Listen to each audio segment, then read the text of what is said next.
سر یہ بتائیں آپ آ جائیں ذرا NFC کے اوپر. جیسے میں نے شروع میں بتایا تھا کہ ایک بڑی بحث چل رہی ہے. ایک بڑا اچھا آرٹیکل یہ ماہرہ سرفراز کا بھی میں ڈان میں پڑھ رہا تھا. NFC یہ اور نے dissecting the debate around the award. اس میں ڈاکٹر اسماعیل مفتاح کی آرگومنٹس بھی ہیں. آپ کا بھی انہوں نے انٹرویو کیا ہوا ہے. ایک اور بھی اکانومسٹ ہیں ان کا بھی کیا ہوا ہے. میں ذرا مفتاح صاحب کے 2-3 پوائنٹس شیئر کر دوں بیکاز آپ تو ہیں اس لیے آپ کا تو ہم فائدہ اٹھائیں گے. مفتاح صاحب نے آرگومنٹ یہ دیا ہوا ہے کہ جی 60% کے قریب چلا جاتا ہے پروونسز کو اور اس کے بعد سرکار کے پاس کوئی پیسہ نہیں بچتا, انٹرسٹ پیمنٹ کے لیے بھی نہیں بچتا. اور لاسٹ ایئر فیڈرل گورنمنٹ نے 7 کھرب روپیہ اکٹھا کیا لیکن بانٹنے بوننے کے بعد اس کے پاس بچ گیا صرف 3 کھرب. پروونسز نے پچھلے 10 سال میں اپنے ڈیولپمنٹ ایکسپینڈیچر میں 342% اضافہ کیا ہے.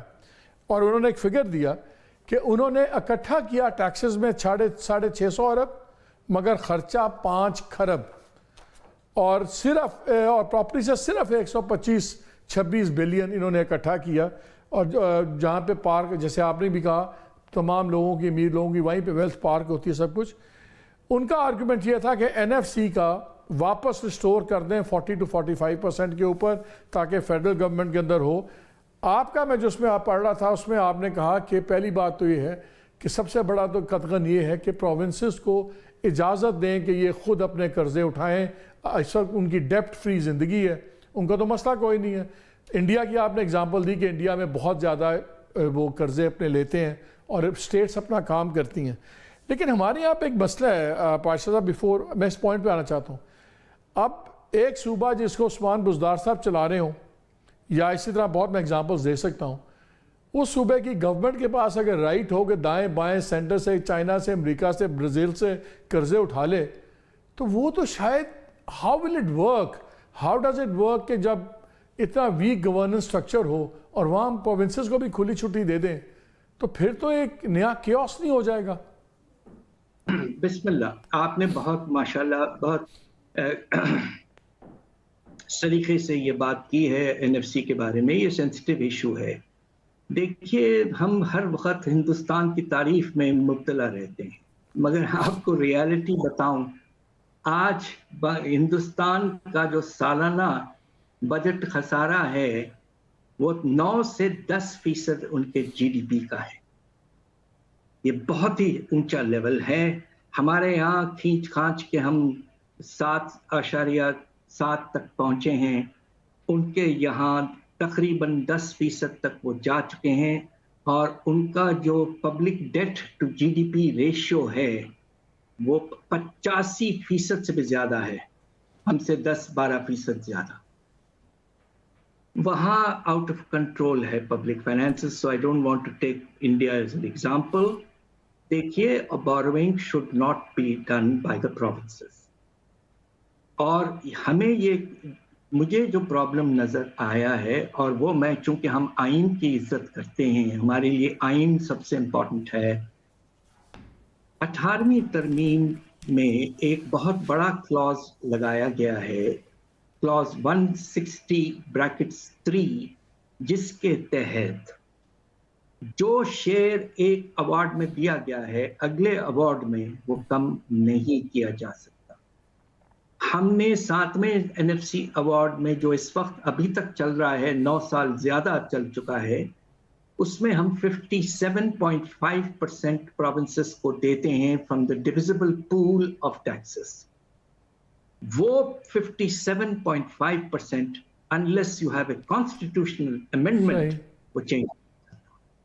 البتہ جو طریقہ چپ چاپ سے فیڈرل گورنمنٹ نے اختیار کر لیا ہے کہ انہیں پتا ہے کہ یہ پرسنٹیج تو آئینی طور پر کم نہیں ہو سکتا, تو کیا ہم ایسا نہ کریں کہ ڈویزبل پول کو ہی چھوٹا کر دیں, اور وہ کر دیا انہوں نے. یہ پیٹرولیم لیوی کیوں لائے ہیں؟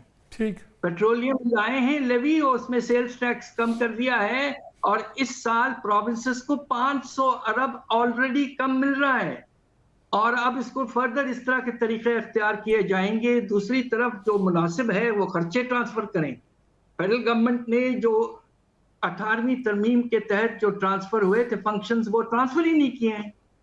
اب وہ ٹرانسفر کریں اور ساتھ ساتھ کوشش یہ کریں کہ ایک انسینٹو کا نظام لائیں. جو 96 کے ایوارڈ میں میرا ہاتھ تھا، اس وقت ہم نے یہ کیا تھا کہ انسینٹو دیا تھا کہ جو بھی پروونس ریونیو بڑھائے گا، اگر 100 روپے بڑھاتا ہے تو اس کو اس سال 200 روپے دیں گے. فسکل انسینٹو، وہ انسینٹو واپس لائیں. دیکھیے بہت سے طریقے ہیں. اللہ کا شکر ہے کہ ہمارے یہاں provinces all said and done are well behaved. Borrow تو کرنا چھوڑیے، وہ سرپلس جنریٹ کرتے ہیں، اور اس سال پہلے 6 مہینے میں 300 ارب کے قریب جنریٹ کیا ہے. تو بیٹھ کے اب آپ 11واں NFC کنوین کریں، اس لیے کہ 8واں 9واں 10واں فیل ہو چکے ہیں. نئی حکومت کنوین کریں اور کوشش کریں کہ ایک اچھا نیا NFC ایوارڈ لائیں. یہ بہت ضروری ہے. پاکستان کا federation should not be threatened in any way, and we have to observe the rights and powers and responsibilities in the constitution. لیکن ڈاکٹر صاحب آپ کا یہ آرگومنٹ ہے کہ فیڈرل گورنمنٹ کا کام ہے ڈیفینس، اس قسم کی چیزوں کو ہینڈل کرے. عام آدمی کی زندگی بہتر بنانا یہ پروونس کا کام ہے.